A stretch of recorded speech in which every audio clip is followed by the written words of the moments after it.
وجعلها قعشة عشقي ولا كعاكفها adiga ikuniyo ku jeer naftani kugu kooban tahay kafankaaga way kalmaysataha ka shanaad hantida adiga ikuniyo ku jeer naftani kugu kooban tahay kafankaaga way kalmaysataha ka shanaad bismillaahir rahmaanir rahiim magacaygu waa Suldaan Seraar dadka qaar ba waxay muudanaanays laakiin magacayga saxda ah waa Suldaan aabahay waa Seraar aweyna waa Guhad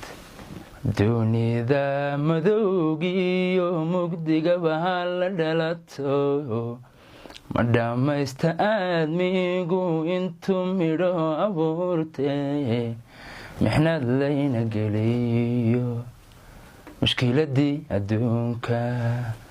ina kala maqoonsho midba gabi ku moose ina kala maqoonsho midba gabi ku moose fankii la yaraantayda waan iska jeclaa laakiin fanaan baan noqon iideeda maan gelinin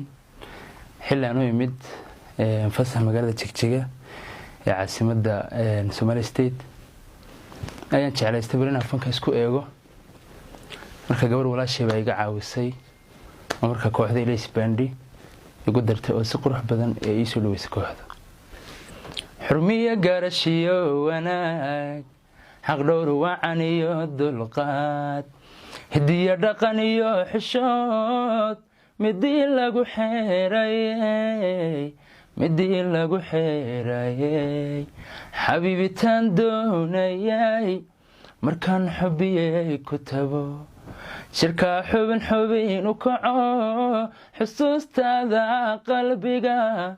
ku soo wada xaadirto xasilay goortaan ku wala waxaan isleeyahay Soomaalida markii la yiraahdo inaga ahaan fankeenu ma lahan qiimo gaar ah ma lahan sida dadyoga kale fankeenu waxba lagu ma helo laakiin waxaan isku daynaa insha Allah inaan fankeena aan fan qiimo gala oo dhaxal gala ah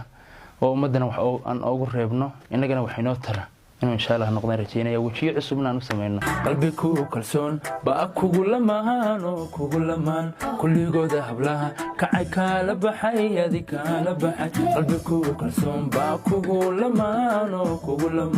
kulligooda hablaha kacay kala baxay adiga kala baxay adna kaliya la igu kaliyo